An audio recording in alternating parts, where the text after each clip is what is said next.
All right, traders, here's a quick video recap for the day.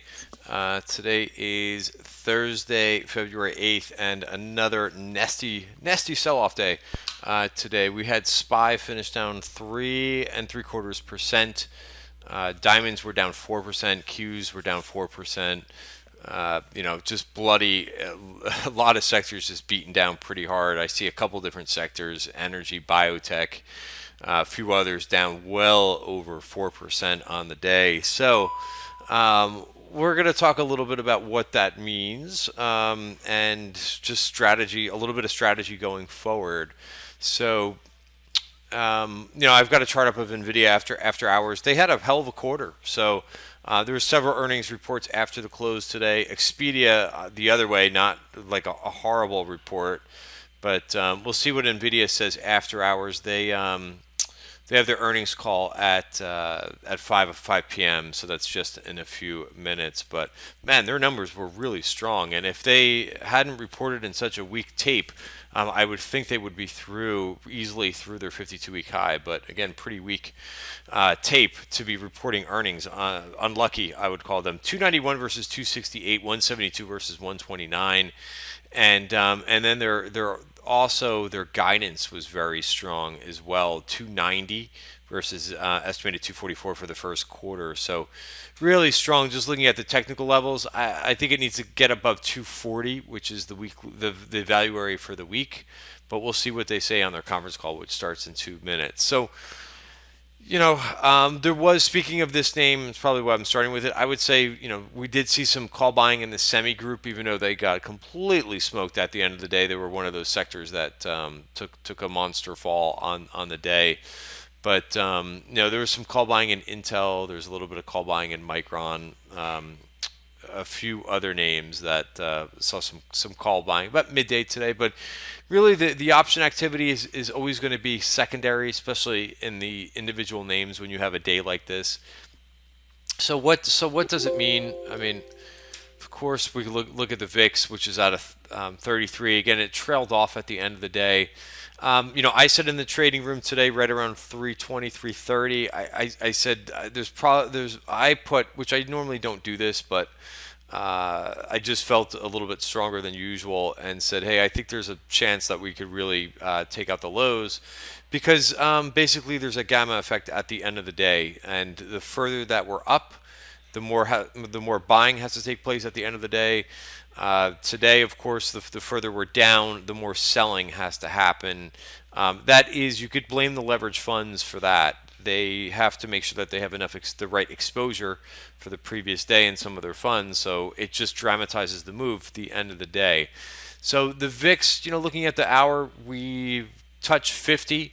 We did not take out the highs. Today, again, ugly day, about 25 to 33.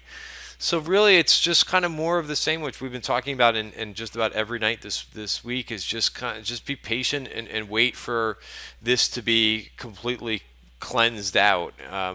It does feel like, I would say, that there's been a motivated seller in this week, who has just been selling throughout the day, and any little bid gets hit pretty hard in the overall market. So.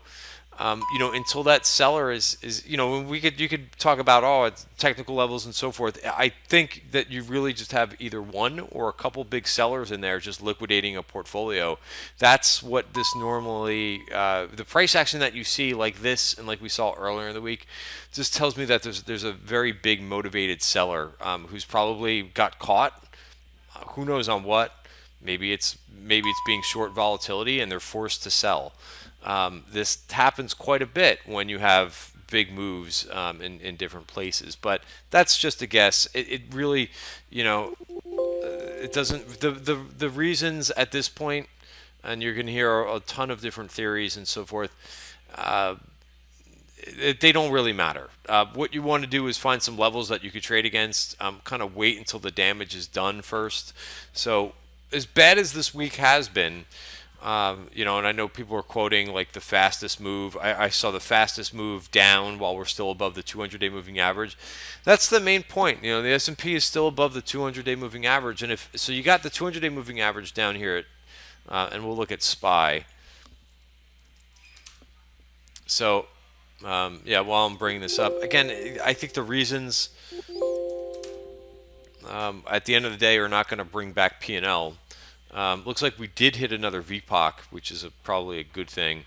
We've got another one down here, so that's another four handles down um, these levels. So perhaps we find that support and buyers return there at the 200-day moving average. That's 253.56 in the S&P. And then also, if you notice on the weekly chart, which has the bigger trend, 253.12, 253.12 is your support there on the for the yearly value area. So that's both that 200-day moving average on the daily chart and the top of value on the weekly chart is still intact. So again, as bloody as it's been, and you can see Qs where we've actually fallen into the value area. Let's see if we can reclaim it tomorrow. Again, this is not a closing bar for the week, but we could look at the daily chart as well. And that's got a while to go to get down to the 200-day moving average. So until this plays itself out, cash, I think, is your best position, and unless you're doing a lot of shorting, which you can certainly make a lot of money that way. IWM is also, right on the 200-day moving average. So tomorrow will be an interesting day, and there's no reason, in my opinion, to take a lot of risk. We other one other theme that I always do try to look to see if there's a major theme that's going on in option activity. The other theme I saw was a little bit of gold buying today. So that and GDX, I think there might be something there. Maybe they're buying some gold because next week has the inflation reports out. You get the CPI and the PPI, but you could see that there was definitely some gold, and decent. This is 100,000. This one that went up that was swept 85,000. 100,000. So these things kind of add up. This is the March 126 calls for 139. So, I think there is some decent aggressive buying, which we haven't seen that much of in gold. I think gold's been a head scratcher because a lot of people think that gold is kind of plays a safety asset. But it's clearly, other than, maybe one day this week got a bid, but it's, finished up just 15 basis points, not 50, 15, 1-5. You could also see GDX. There were some calls in that one as well. I actually tried playing a little bit of this today. It ended up being a flat trade. But you could look at things like, these charts are pretty ugly. This is Nugget, which finished down on the day. Again, some of these stocks are in the S&P. So when the S&P gets sold, your gold miners that are in the S&P are not going to get saved. So, yeah, I was looking at Nugget, not Nugget, JNUG, which is the junior gold miners. It looked pretty positive for a day trade. I would not hold these things overnight. Whoops. But yeah, something to that tomorrow, and then maybe there's a play on that for next week, short dated. But that's it. I don't have a secret, a secret that's going to tell you how to get out of this. I think you just have to give it some time and respect those levels. And if they manage to go further and break the 200-day moving average, then I think being out of this market to the long side is something to consider. But we're not there yet, so we'll just kind of sit and be tight, sit and hang tight.